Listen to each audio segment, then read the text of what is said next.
Hello all. Oh, please ignore this. I just had a little bit of a minor accident on my trip back from the past.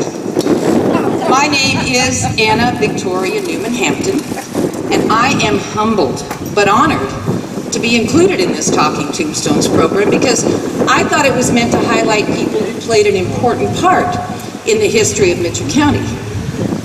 I was just an average Mitchell County citizen who lived here and did what I could to make life better for my family, my neighbors, and myself. I suppose my one claim to fame could be that I lived here during the years of World War I, the Roaring Twenties, the stock market crash of 1929, which led to the Depression of the 1930s, and then, of course, the Dust Bowl years, or the Dirty 30s as we called them, and then World War II and the Vietnam War. But then, lots of people lived through all that, and they still came out okay on the other side. So I guess it's not so much a claim to fame as it is a testament to the determination and the resilience that came from living through all those times. You know, it all started for me with my parents, August Moritz Newman and Tressa Hans Newman, who were both born in Germany. Dad in 1855 and Mom in 1859. They got married in Germany in 1878 and immigrated to the United States in 1881. They spent their first few years in Illinois, but finally came here to settle in 1887. Now here, my dad worked as a paper hanger and a sign painter. He painted the office and shop windows for doctors and attorneys and merchants. He did painting on automobile windows for advertising purposes. My dad even offered free art classes in our home for anyone who wanted to take advantage of them.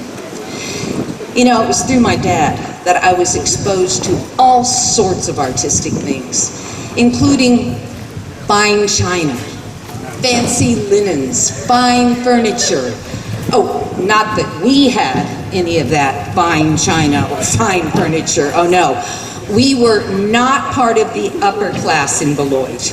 We were middle to lower working class, and believe me, back then, class mattered. Now my mom gave birth to 7 daughters, 3 of whom died at birth. I was the second oldest of the 4 living daughters, and I came along on September 20th, 1891. Our oldest sister was Ida, who later became Mrs. John Quinn, and the younger 2 were Elsie, who became Mrs. George Fisher, and Margaret, who became Mrs. Jean Saindon. So as you can see, my dad was surrounded by and outnumbered by females, which I like to think made him a better man. We may not have been part of the upper class in Beloit, but the entire community loved and respected him, his industrious work ethic, and the beautiful artistic work that he produced throughout the whole town. You know, it was often said of my father, and was even included in his obituary, that his services, his artistic services, were in greater demand than was his ability to meet that demand. So growing up with my father, I learned the importance of a strong work ethic. And after attending Beloit High School for a few years, I enrolled in a secretarial typing shorthand course, which was held upstairs in the building that sits at the southeast corner of Main and Mill Streets. Now back then, the downstairs portion was the corner drug. Later it became Rexall Drug and Fountain, and today you know it as Schwab Eat.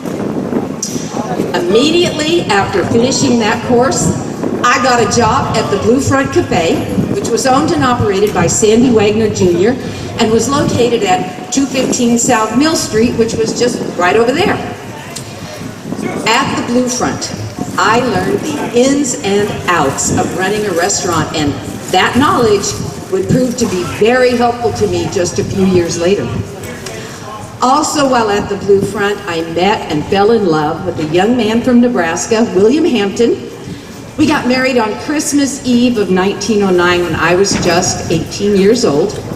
And at first, we lived in Asherville because William worked as the manager of the Jack Evans Ranch there. But later, he came to work as a painter with my father, and we rented various homes in the Beloit area. And one of those was the Freeman Farm, which was located north of Beloit. My mom and dad were living with us on that farm when my dad passed away in 1911 at the way too young age of 56. Mom went on to live without him for 28 more years until she passed away in 1939. But in 1916, just about 5 years after Dad died and about 7 years after I got married, I decided that I was going to take what I had learned at the Blue Front Cafe and I was going to open my very own restaurant. Unfortunately, I couldn't get a loan from the bank because the prevailing sentiment back then was that a woman could not be trusted to manage money. The bank would not give me a loan unless I hooked up with a man. Well, my husband and I weren't getting along really well at the time, and he wanted nothing to do with it. But I didn't let that stop me. Oh no. I partnered with my brother-in-law, John Quinn, and together we opened the Little Gem Cafe, which was located on East Court Street, just east of what is now Ryder Land Company. And in fact, the site of our cafe has now become a part of what is the Farmway Credit Union. Our cafe gave me the outlet to do what I was truly born to do, and that was to help the less fortunate. Remember, I grew up in a middle to lower working class family, and I knew what it felt like to be put down. At Little Gem, I was able to help those who were even lower on the social ladder than I was. I gave free meals out the back door to hobos, prostitutes, friendless and homeless people. They knew they could count on me when they were hungry. Unfortunately, those free meals out the back door didn't do much to add to our bottom line, and before we knew it, John and I were unable to make the monthly loan payments, and we defaulted on the loan. However, I'm not so sure that those free meals out the back door were the only reason our restaurant went under. Oh no. You see, shortly before we opened the Little Gem, in 1915, my daughter Betty was born, and my husband and I weren't getting along really well at the time. So shortly after she was born, we separated.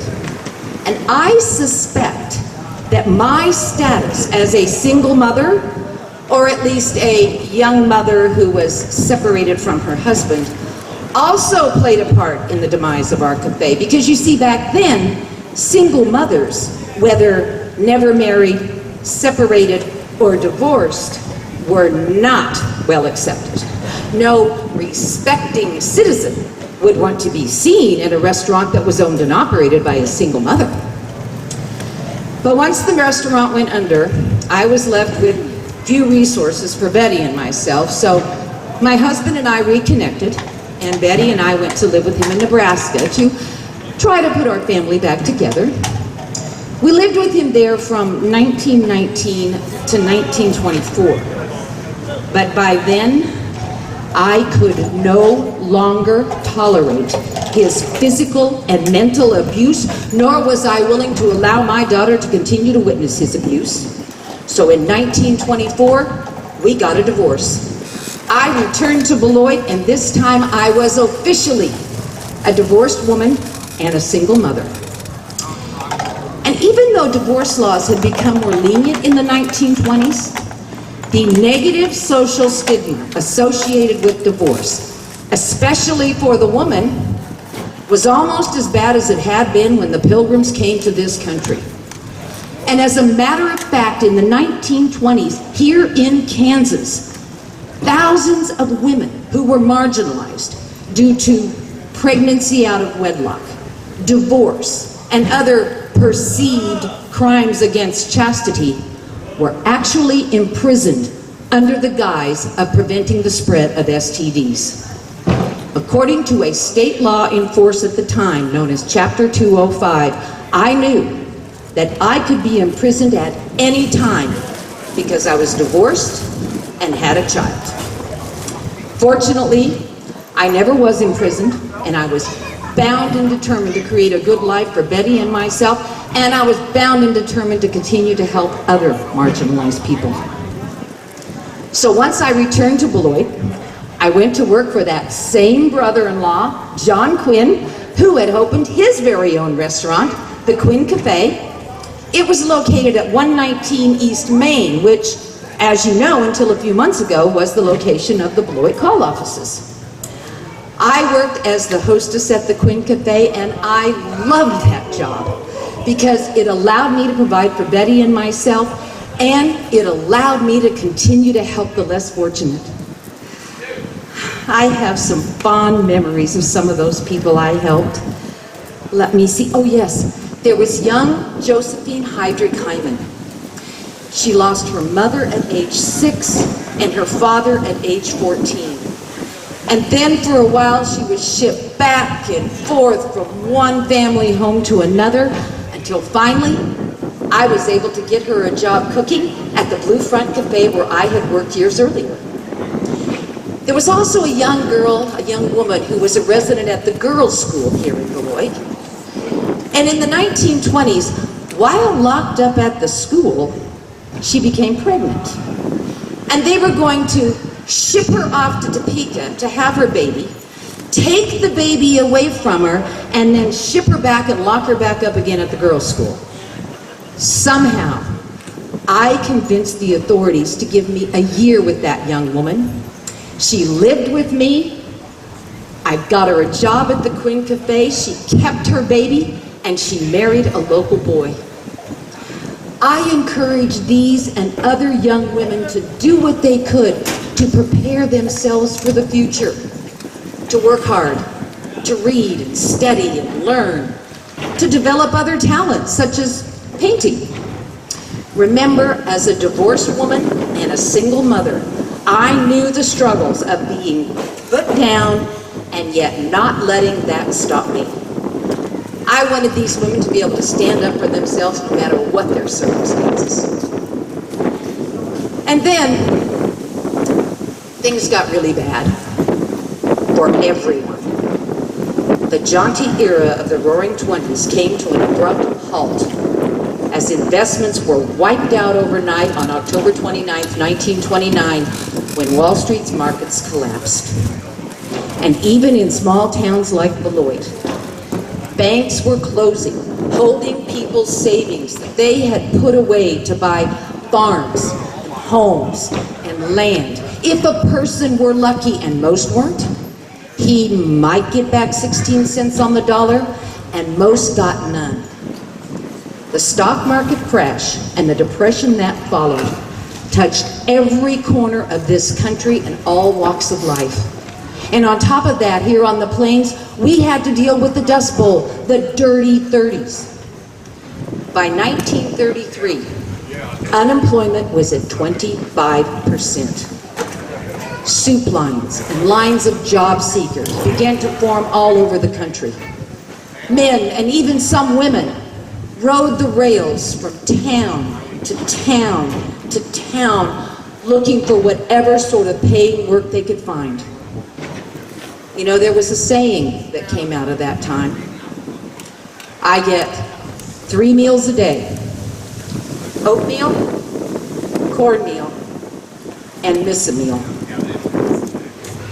I continued to do what I could for the homeless and the destitute here in Beloit, and those who came through riding the rails. I have vivid memories of one of those people.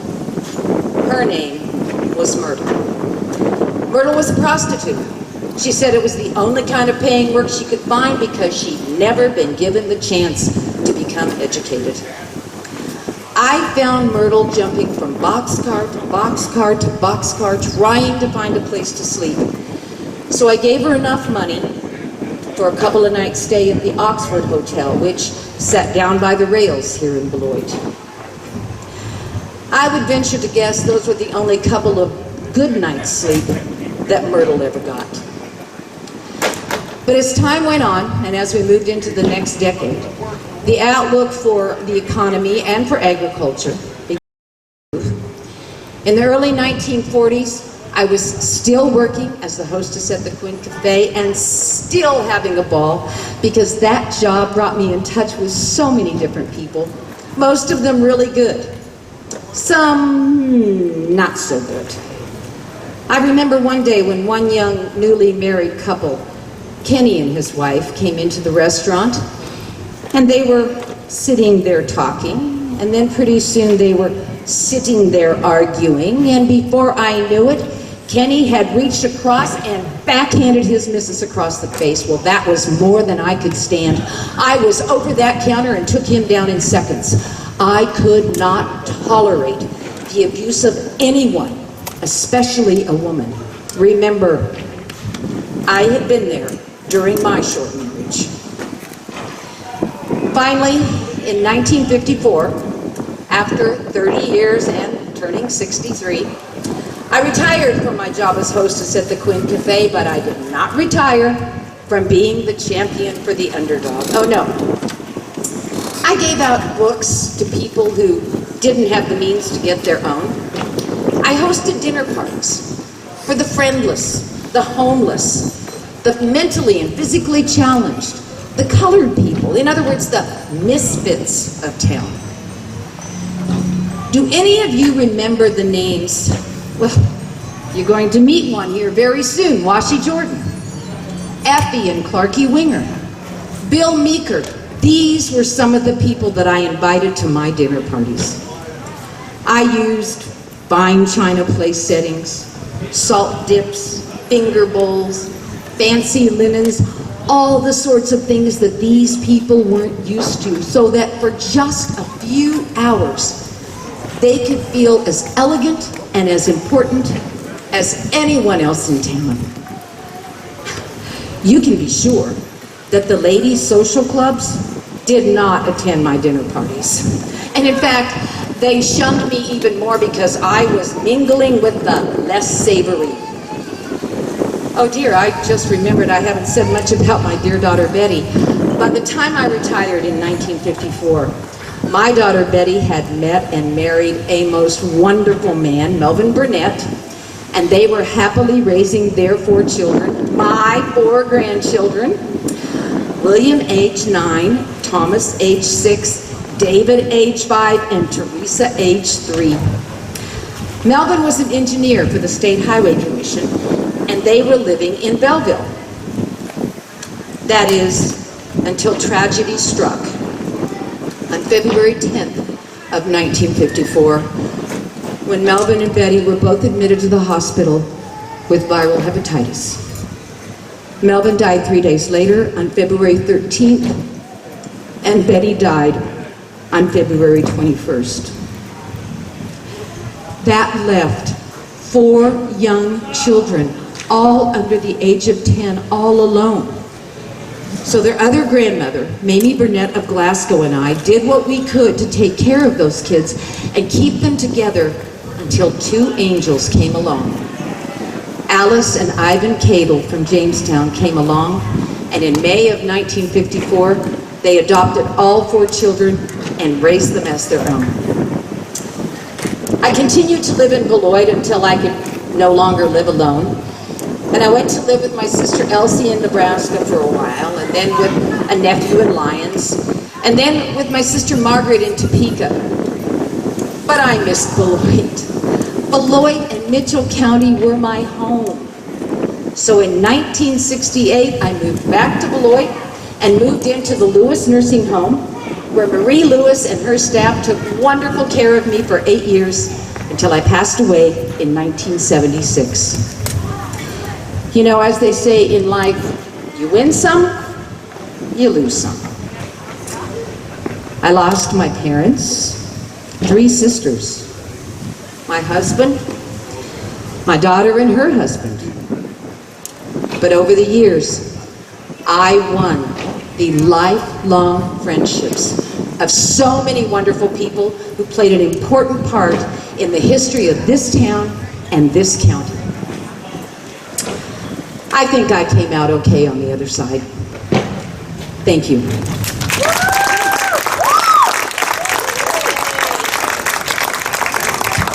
Thank you, Ann.